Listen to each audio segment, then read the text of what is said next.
حضرت امیر المؤمنین ایدہ اللہ تعالی فرماتے ہیں، قرآن کریم میں ہے، اعوذ باللہ من الشیطان الرجیم، بسم اللہ الرحمن الرحیم، یا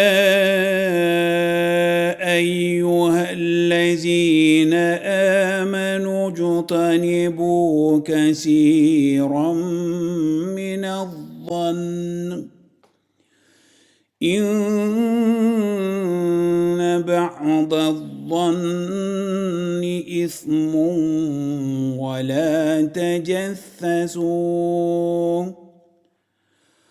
ولا يغتب بعضكم بعضا أيحب أحدكم أن يأكل لحم أخيه ميتا فكرهتموه واتقوا الله ان اللہ تواب رحیم۔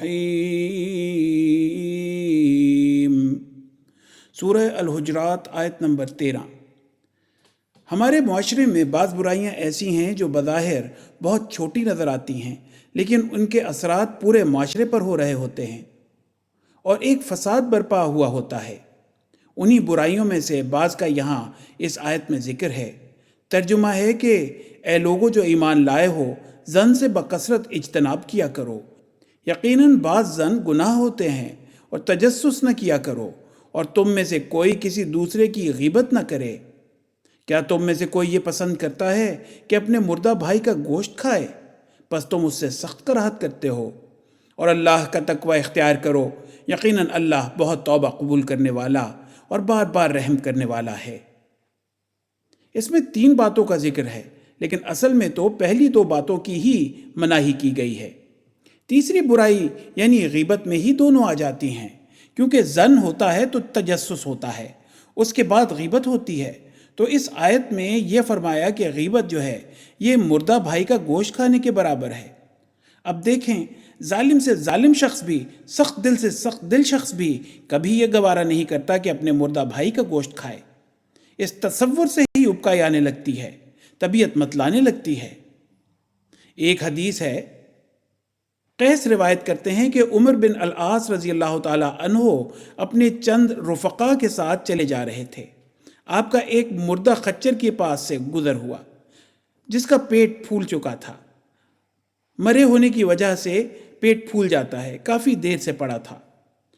آپ نے کہا، باخدا تم میں سے اگر کوئی یہ مردہ پیٹ بھر کر کھا لے تو وہ بہتر ہے کہ وہ کسی مسلمان کا گوشت کھائے، یعنی غیبت کرے یا چغلی کرے۔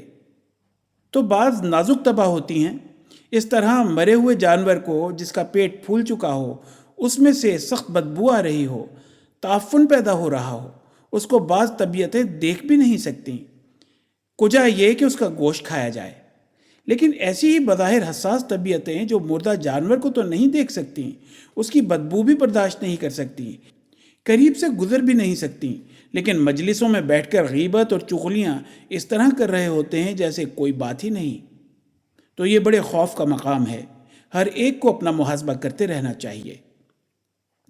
حوالہ خطبہ جمعہ فرمودہ 26 دسمبر 2003۔